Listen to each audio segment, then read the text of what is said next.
Ladies and gentlemen, welcome in to your new Jackrabbit Illustrated B-Team spin-off show. Scared money don't make money. That's right, folks. Scared money don't make money. The spin-off show from the B-Team with Ben and Brendan making their picks against the spread just like old times, with the addition of Alex Kenkel and his computer model that is featured weekly on JackrabbitIllustrated.com. As usual, the B-Team and all Jackrabbit Illustrated podcasts are live on the Jackrabbit Illustrated Facebook and Twitter pages, along with being live on the FCS Fans Nation YouTube channel. Also, if you don't catch us live, be sure to tune in on Apple Podcasts, Spotify Podcasts, or any major podcast outlet in between.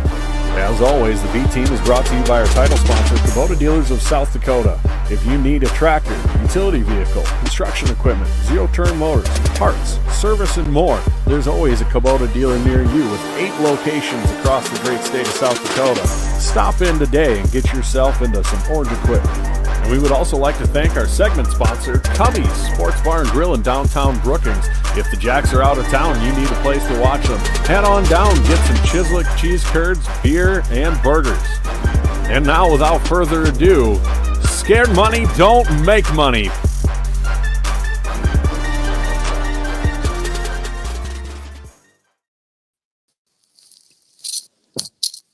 Hello, folks.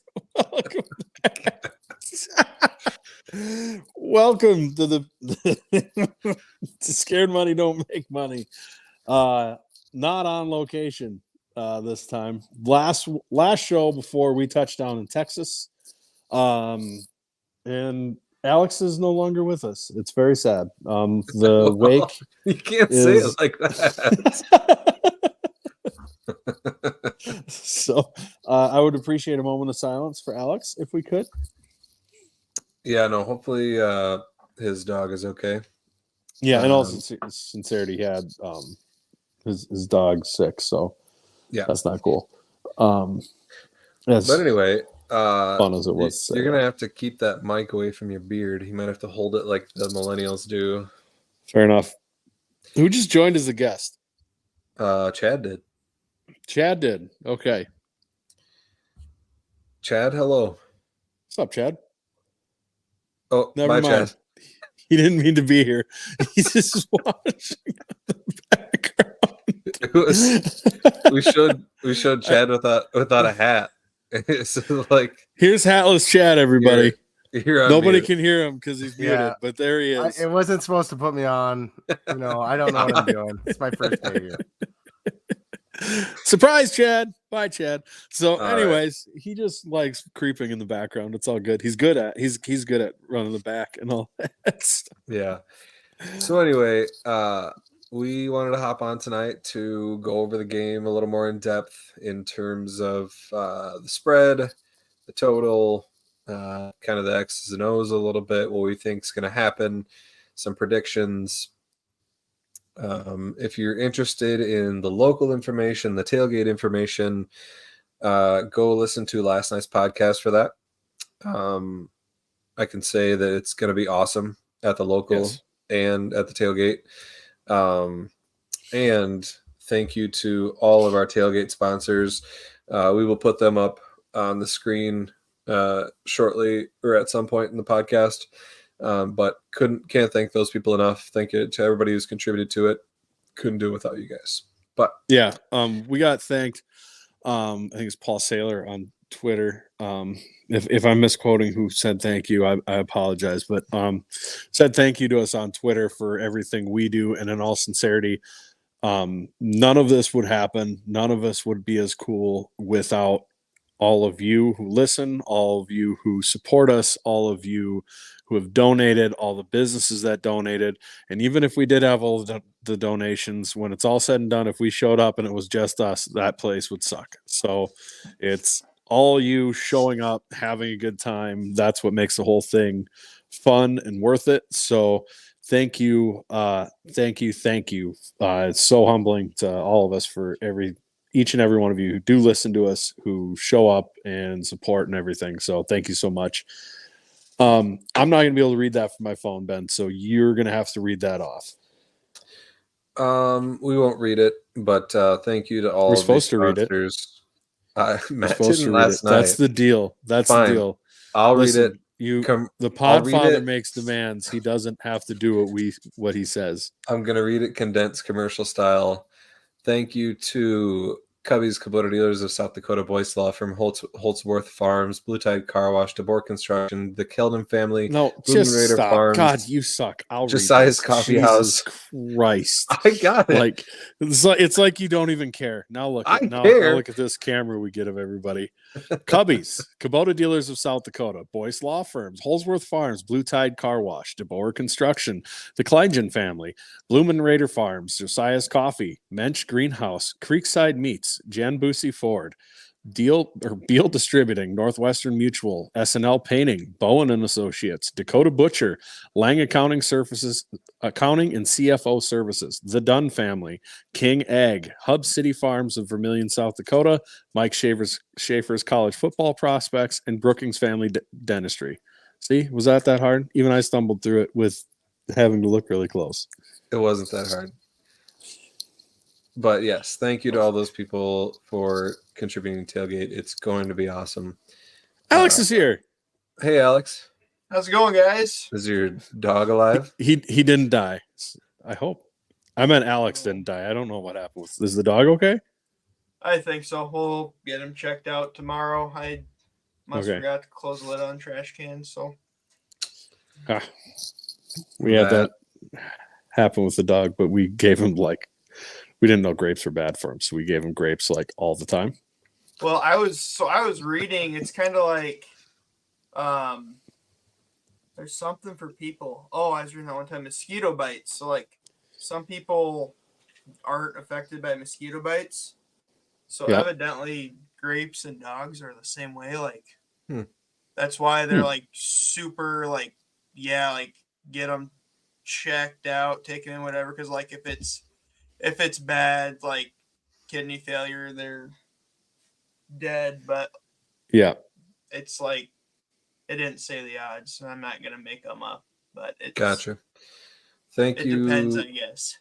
Thank you, XD. It's pronounced Cheldon family. Cheldon. I've said it wrong every single time. So it's mostly because we're bad people. That's what I would blame. It's not that we're not appreciative. We're just bad people.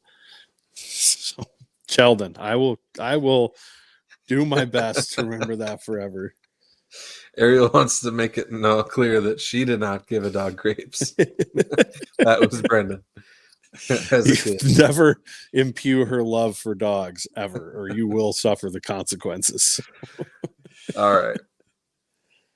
Anyway, also the one announcement I do want to make, it's on Twitter, it's on my Twitter, it's on Facebook. If you want to partake in the Cornhole Tournament, it is at 1:30 on Friday. 1:30. My initial tweet was wrong. I won't have time to get there by 1 because I'm having lunch at noon. So 1:30 Friday afternoon, Cornhole Tournament will start. I'm doing a pre-registration. I want at least 16 teams. Otherwise, you guys can just show up and play cornhole. But to do a tournament, I want at least 16 teams.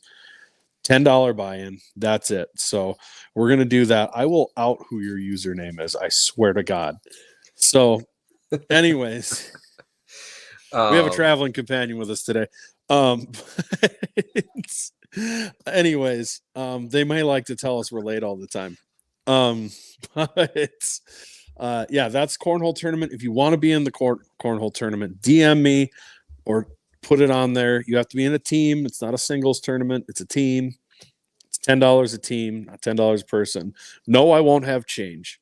So just bring $10 or Venmo $10, whatever. We'll sort out how the payout goes. It'll be first, second, or third. So anyways, I just wanted to get that out there. If we doesn't look like we're gonna have enough teams, I'll let everybody know by Thursday night, Friday morning, so people aren't all excited to go and then show up and can't do it. So that's my deal.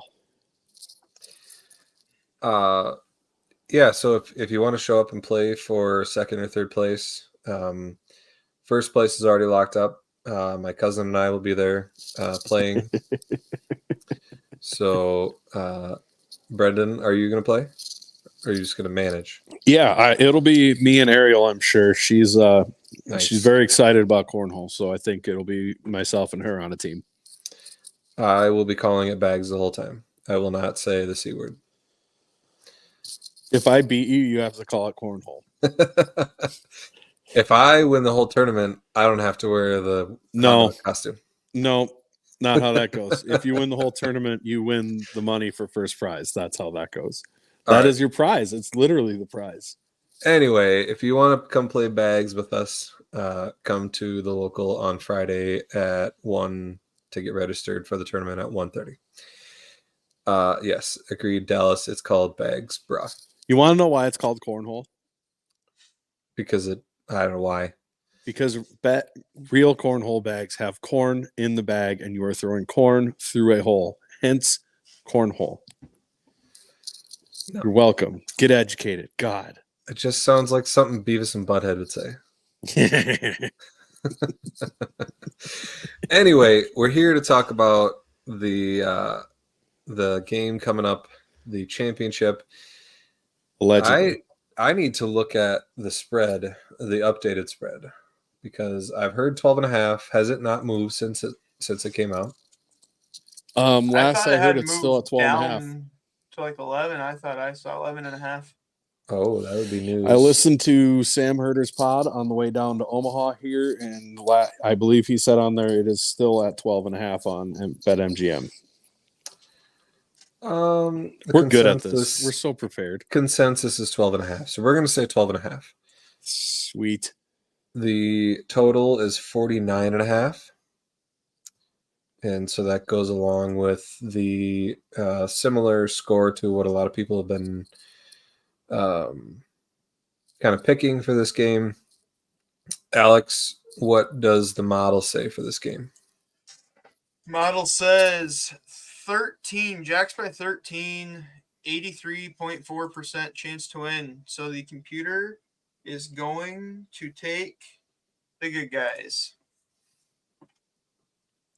What's Alex going to take? Yeah. You've weighed in every other week now on this. On right. You're going you can't take, just stop now. You can't stop at the natty. First off, that's bad karma. Yeah, I don't know. I tend to agree. I've been blowing up the group chat per usual, as you guys know, about a really big comparison is, at least defensively, is Southern Illinois. Just the way that defense is built comparatively. And if you go back and look at that game, we tried to take advantage of where we thought Southern was weak, and that was the secondary. I think Montana's also weak on their secondary, but the big difference is PJ Jules, which if you read my By the Numbers weekly columns, defensive back for Southern, but they lined him up everywhere. They lined him up at linebacker. They lined him up at safety. They lined him up at slot corner. Hell, they lined him up on the edge sometimes. I mean, that kid is just that much of a freak athlete. So, and he didn't really pop off the box score when we played them, but you go back and watch that game and, oh, there he is in that tackle. Oh, there he is plugging that hole, so we got a bump. Oh, there he is in the box on a pass look, screwing up our counts for pass pro. So does Montana have a guy who can do that? Well, not at all three levels like Jules, but I think they have two.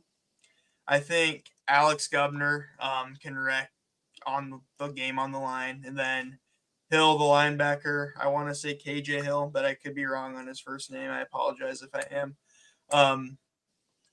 He's rangy enough. He'll make plays around the line of scrimmage, and they'll drop him into zone. And I think we got to neutralize those guys. And going back to where I was going, where we kind of went wrong against Southern is every series of downs that started with a punt, we threw the ball and either threw, and Chad's saying maybe Braxton in the chat, which sounds way more right than KJ. I don't know where that came from. I apologize. We threw the ball and took a sack on every series of downs that led to a punt on first down. Now, can we get one-dimensional and just run on every first down? No, of course not. That's equally as bad. But I think if we stick to our identity and we play balanced offense, ball control offense, and our defense is going to play. I'm sorry, the Grizz are good. Clifton McDowell's a dude. Bergen's obviously a dude. Gilman's obviously a dude. That front five offensive line has a lot of continuity. They played a lot of ball together. But their last several games, they have not lit up the scoreboard by any means. So if our defense will take care of the job, if we play our game offensively, I think we cover 12.5 pretty easy. Dallas, sorry, I just want to wrap up my thoughts there. I saw you and Taco King commenting on that.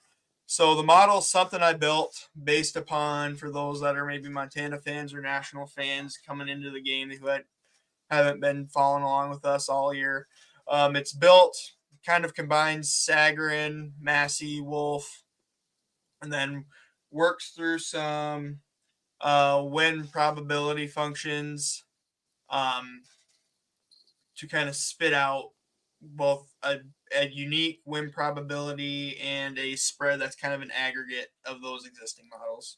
I'm not like some computer genius. I'm terrible at programming. I may have dropped an F-bomb talking about how bad I am at programming one time on this show. What? No way. Yeah, so that's how Alex does his model. Awesome. Here the women won. They were down by like almost 10 points with a couple minutes left in the fourth, came back and tied it, so to win double overtime. Sick. On this game, for me, against a 12.5 point spread, I have been seesawing all week. And then on the drive down, because I was listening to all these podcasts, everything else, and I'm like, God. And then I had a thought that made my gut churn of the 16-0 Patriot team against the Giants, where the Giants definitely were not better than that Patriots team. But and I think it's a fair statement to say Montana's not a better team than SDSU. That's generally a fairly consensus thought process. But if you have good pass rushers and can, they really do a good job clamping down the run.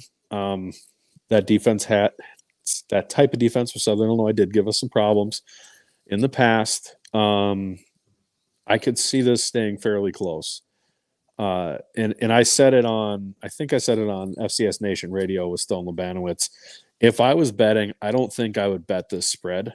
I think what I would do is I would wait and live bet it for the half and the court and then the end. If SDSU ends up on the first drive and Montana gets them off the field 3 and out twice, I'm probably taking Montana if it's 10 points or less. If SDSU comes out and scores on the first 2 drives and scores touchdowns, I'm betting, I don't care what the points are, I'm putting it on SDSU. The concern I have is this is a defense set and designed to confuse and cause issues and have a creative defensive coordinator bring creative blitzes and exotic things and all that jazz. And it's a very good and experienced staff, specifically on the defensive side of the ball. I don't think it's going to be a high-scoring game, but you give a coaching staff like Bobby Houck 3 weeks to prepare, I'm betting they're going to throw some goofy stuff at us that we haven't seen before. And how do we handle that? If we handle it really well, then we run away with it. But if they throw some stuff at us that takes us a quarter or half to adjust to, which we've been known to do, we've been known to take a half to adjust to things, especially against good teams, then I think this is more of a 10-point win for SDSU, where lead by 3-7 and then kick a field goal or score a touchdown late to kind of put it away. Almost a Southern Illinois-esque game where it doesn't feel like you're like the Southern Illinois game. I wasn't anxious at all the whole game, but you knew we were probably going to win that game. But the whole time it felt it was just a tight game all the way to the end. And this game has that feel. But I can definitely see us coming out and just slamming it down their throats because the O-line's just locked in, ready, and they're not surprised by any of these blitzes, and we run right at it. So I'm going to officially take the points with Montana. I think SDSU wins. I saw Ron Lowney trying to tempt me to the dark side. But I'm not going to tempt fate here, not in the national title game. That's not my life. I don't do that. I'm not going to be the one who everybody comes back to. So I am going to stick with it. I hope Ryan is booing me right now. But there's definitely things I think from an SDSU side they can probably exploit. Offensively, I don't see Montana being able to put up a ton of points. The disrespect that gets thrown out, and I think I've said this before, I'm sure on the pod, people make fun of me for going, oh, how is this Jack's defense underrated? I don't know if in the history of ever a team from one of the strongest, if not the strongest conference, went through undefeated, had a defense give up not just the least amount of points per game, but the least amount of points per game by almost a touchdown compared to the rest. Yeah, there's Ryan. That a boy. Get me. But I've never seen a defense that's giving up less than 10 points per game and then have the opposition be like, I think Furman had a better defense, which to me, Montana fans and everything, and I love this. This whole buildup has been exactly what you want from a national title game. It's what we were missing last year. It's what we wanted this year. It's what we wanted Montana. You want a fan base that believes they're going to win because it's so much better. It's just better. It's more fun. I know people are annoyed with Montana fans, but this would not be as much fun without Montana fans being Montana fans. But you can tell they're a fan base that's very focused on their team and not the outside, because going in when they were playing Furman, when you told them they were playing Furman, their response was, oh, Furman sucks. They lost to Wofford. They're a weak SoCon team. And all of a sudden they have a tight game with them. And, oh, they're like the best defense we've played. And I don't know if anybody can be as good as these guys. It's like, all right, sure. Okay. Right on cue. On cue. Can we post there it is. McKinnell's Furman was the best right defense the Grizz will see this year. Thank you, Juice Master, for proving my point. And it's not fans. Like, I don't care if fans are saying it. I kind of just go, okay, cool. Fans are going to do what fans do. And you read forums because of that. I want to see the other team's thought process. That's why I listen to other teams, podcasts and stuff. But it's interesting when you do have podcasts that are well followed and well thought of that are going, well, I'm not sure, or this isn't the best defense that will play this year. And I'm just going, what? And, people are pointing out the sack numbers and things like that. And there was an SDSU fan who went out and he posted on the eGriz, and I was going to pull it up, but I didn't. But if you go by sack numbers, like in the playoffs, SDSU has 2 less sacks than Montana does right now in the playoffs. And if you go in like the last 6 games, or if you average it out over, if you take out the first 3 games where we didn't have any sacks, they are not bad sack numbers at all. I mean, it was like 3 less sacks than the. Too. I saw that comment as well. Yeah, it's like 3 less sacks on the year. Like, you gotta. It's just fascinating to me that you can see a defense that is giving up 9 points per game when the next closest defense is like 14, and be like, we've faced better. Right. Like, let's be honest here. If this Jack's defense went out there with Brookings High School's offense, they would beat Wofford. Wofford lost, granted, because they didn't have their quarterback and star running back. That absolutely matters. But, that's lack of athleticism. Right. I wish we had speed on this team. That'd be cool. That'd be nifty. Anyways, Zach McKinnell only just, the guy who knows. Right. Zach McKinnell on cue, my guy. He says the crazy part is that Montana isn't the best D-line that SDSU has faced this season. I agree with that. But you hear people talk down on these corners. It's like, dude, people have only thrown at. Peter and Gales are going to be playing on Sundays. Like, I don't know how they're so undervalued. Like, pro scouts, you ask them. I didn't mean to cut you off, Brendan, but go for it. I'm a big Dallas Beanham and Dyshawn Gales guy, just because Gales is a cool story if you know his story, and Beanham's a fellow Omaha guy, so I got to talk him up. When scouts came to look at all, obviously the offensive talent gets talked about, but that was a write up there. Like, who's the most pro-ready guy on this roster? And something like 6 of the 9 of them said Deshaun Gales. Like, I wish he was athletic enough, though. right. And then Beenum is going to possibly break Dallas's dad's interception career record on Sunday if he gets one pick. I'm not saying that will happen, but that would break the career interception record. Like, the secondary is like arguably the best part of the defense, and everyone seems to think, oh yeah, they make some throws, they can move the ball on them. It's like, no, you better get Gilman going and run some quarterback power with McDowell. Yeah, I just wanted to touch on your the defensive philosophy they play with. It's definitely a boomer bust philosophy, and I think UND plays the same type where they try to throw some crazy stuff at you, different formations, different blitzes coming from all over the place. And I do think they could see some success with it in getting us off schedule, something, that we didn't expect. And so, you got to throw a ball away or whatever. However, I just don't, even if they get our offense off schedule, I don't see our defense giving up that many points. No. I can see Cliff McDowell going full Baker Mayfield for a game. I think he has that capability. Or not Baker Mayfield, Nick Baker. Nick Baker. That's what I was thinking of. It's like the third time you've done that this year. We'll get Baker out of his name. Something else. God, it's probably because of the turnovers he has in other games that are not SDSU. But Zach McKinnell makes an awesome point down there about Deshaun Gales hasn't allowed a touchdown this season and has only been targeted like 30 times. He should be a consensus All-American. Yeah, that's crazy. Like, you get targeted 30 times, 14 games.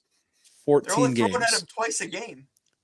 Yeah, barely twice a game this dude's getting thrown at. And it's like, dude, that's crazy.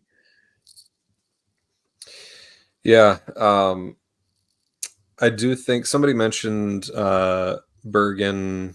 He's a hell of an athlete, an electric turn man. People have to apply his return abilities to inflate his stutter as a receiver. I do think one thing that Montana should do is try to manufacture touches for Bergen on the offense in terms of, whether it's a jet sweep or getting him a bubble screen, just trying to get him into space. What's that? A rocket screen, something that simulates a punt return. For sure. Yep. I would not be surprised to see them do that at all, just to try to manufacture touches for him. And I think he can have some success in that arena, especially if they can be patient enough to do the dink and dunk, because we have seen teams move the ball against us that way, just because of the defense we play, the bend, don't break. But I just don't see them scoring. I'm taking SDSU to cover regardless. And I think that if Montana has success in getting our offense off schedule, it'll be a closer game, but I don't see their offense scoring more than 13 to 17 points. And I don't see our offense scoring less than 31. I think if they allow if they start to take some chances on defense, start giving us some big plays, and we score 45. So that's my prediction. Is I'm going to say 45 to 17. On the low end, it would be like 34 to 13. But I don't know. I mean, it's just the confidence I have in this team. If you listen to, I do recommend going to listen to Sam Herder. He talked with Zimmer for a long time. Yes. And also, what's his name from Montana? Nuanez from Montana. It was a very good podcast previewing the championship. Go check that out. Herder talked and Zimmer talked quite a bit about just how special this team is in terms of the amount of guys that came back, the amount of NFL talent that's on this team, and the depth as well. It's an unreal team, and we have to enjoy it because due to, I mean, the COVID year, obviously we hope a COVID year never happens again, but that's unlikely to happen again. And then you add that in with NIL and all the transfer rules and everything, the odds of a team with this makeup happening again is extremely unlikely. And so enjoy that. But I just think with all of that experience and moxie and, the rest of the team wanting to do it for those guys that came back and sent them out right. I don't see how Montana is able to keep this within a score. I think it's at least a 2-score victory. The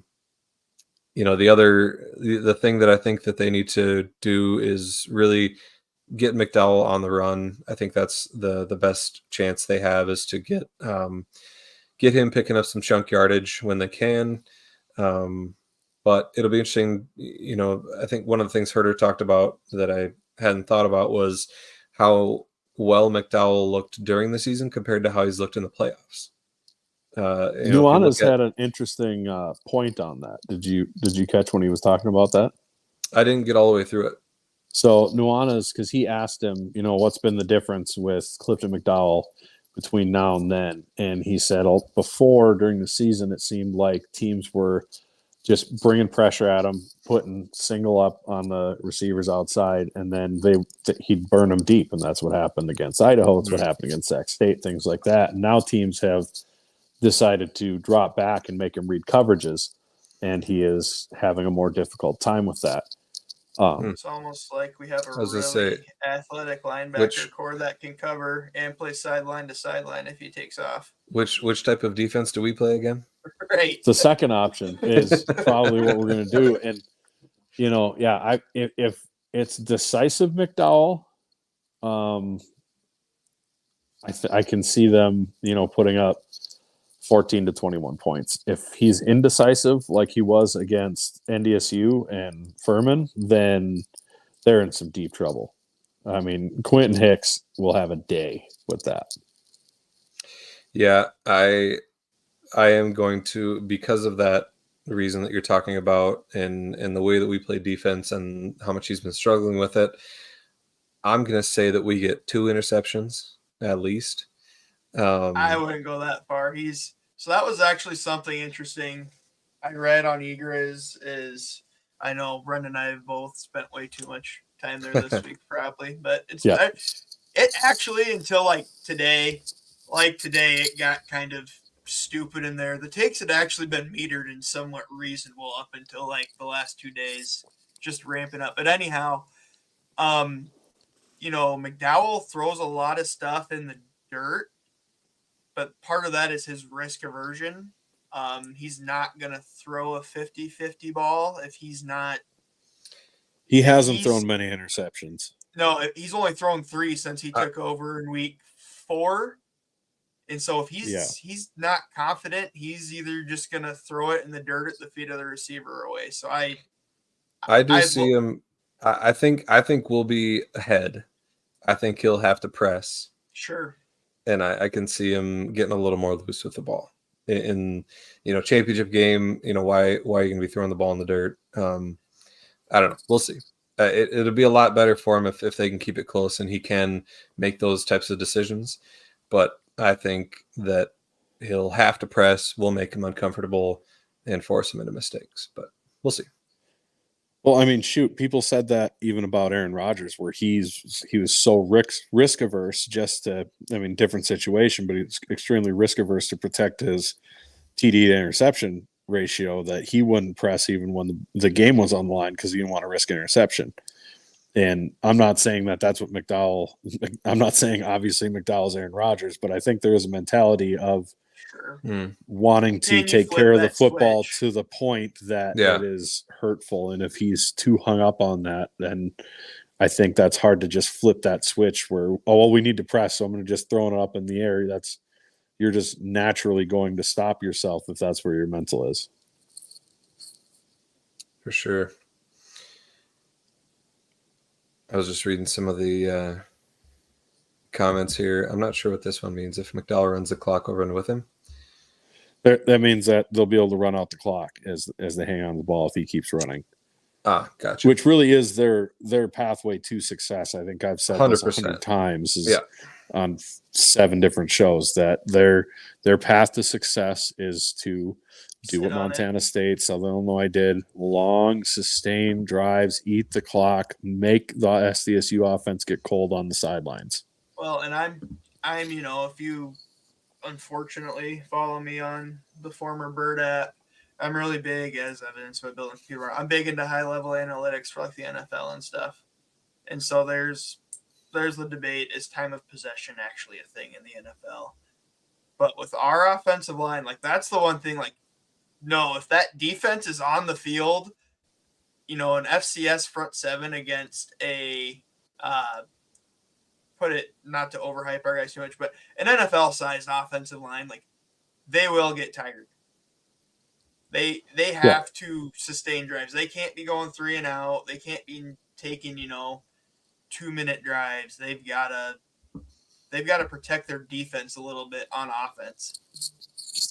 And to be fair, even in these games where we've never given up a lot of points, but we have let teams stay on the field even though they didn't get many points. We've let them drive down long drives because we don't give up the explosive play. So it's a possibility. Oh, Jimmy is the king of tightening up in that kind of, what do they call it, the orange area, the 30 on in. Jimmy says, okay, you got to the 30, you're done. Mm-hmm.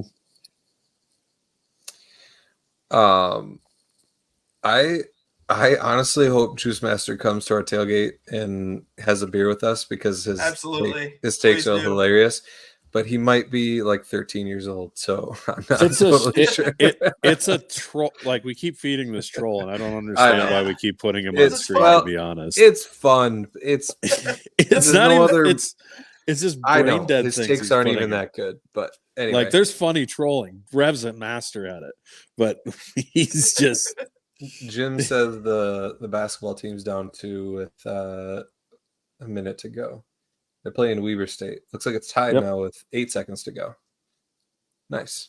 Oh, baby. Here we go. While we wait for that to go final, and before we go to our final thoughts, I have to present the final JIAI of the season. Yeah, I heard you had a bunch of submissions this year. I know Ariel submitted some to you. She did. I sent them to you. Yeah, I sent them to you. You did? Yes. Called out on email or what? I believe it was email. Oh boy. If she's listening, then she can re-email them to you, I guess. Oh, there they are. Hey. I will show those. I just love the B team's on-screen production. It's the spice. It's our secret sauce, really. It makes great radio. Don't you worry. I've got you. I decided not to show Dustin's because it's a little rough. Rough how? I mean, I don't know. Poorly done or not nice to people? Not nice and a little vulgar. I don't know. I mean, we do vulgar stuff, but it was in reference to Chad's search history. Okay. Yeah, I get that. That makes sense. I passed. That doesn't even hit with most of the listeners because they weren't around for when that happened. So that's a deep I know. cut. That's for sure a deep cut. Someday we're gonna have to go through or find someone who's really an avid listener and have them go back and get all the old cuts from the B team that are just the classic inside jokes. Pocket cheese. Yeah, pocket cheese, garage time, browser history, hot dog costumes. All right. I think I've got them implemented. Boom. All right. Glad that didn't take long. No, it wasn't too bad. I feel like it was faster than Chad getting a beer last night. That's true. Hey, sorry, I had to open a new 30 rack. I had to find the damn thing. Chad's I first went fast to in the a beer straight fridge. line. Okay, if we got to make him turn, that's a whole different deal. I mean, that's just physics, bud. Yeah, The I like that one. The Bing image did not let you guys down. It's got an anime flair to it. Not sure about the Yeah. hands there. Yeah, I don't like the whole.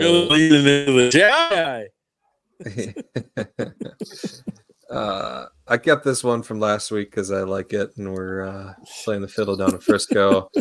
What, people laughing in the background? How's he holding the bow? Like, he's trying to play guitar with a fiddle bow in his hand on a fiddle. I wouldn't. Don't worry about it. I want to know what kind of sour beers we're getting from my Brian old Thompson. friend. Got a sad grizzly bear. We have a rabbit laughing at a crying grizzly bear. Then we have these weren't even AI generated. I just found these on the internet. That's Juice Master's Facebook profile picture. Oh my gosh!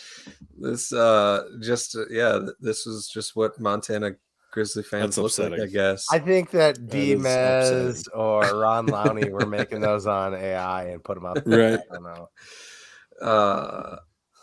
This is Ariel's submission. Very nice. A little grizzly chasing a jackrabbit. Cute little jackrabbit in a helmet here. That's our championship run if it was done by Pixar. Right, that's true. We got the Podfather in some Texas gear. Hell yeah. Which is I'm for that. We got Chad in a cowboy hat. Oh no, but what is he doing? Well, that's a rock. That's just a rock symbol. Yeah, and how many fingers are there? Because it's like there's another pinky on the edge. Like your down? knuckles like that. It's down. I don't know. I didn't even look at that. You can't get picky with these. You gotta. I do like how there's a rabbit in my beard. That's pretty. Yeah. Yes, that's pretty rad. I like it. They made me fat and muscular at the same time. You got Dallas. I didn't get anime Dallas this time. Dallas ended up more normal. He's still so thin. Well, I don't know. It thinks people that travel are thin, I guess. I don't know why. That's a lot of airplanes in the air. Fit. Yeah. But he's yoked. He might be the. Yeah, he might be got the. musculature. He's probably arguably the thinnest of us. I don't think it's even arguable, is it? Arguably. Yeah, but he would make that guy look like he was a straw of wheat. That's not a contest. Who's arguing? Facts. We got Alex wearing a cowboy hat.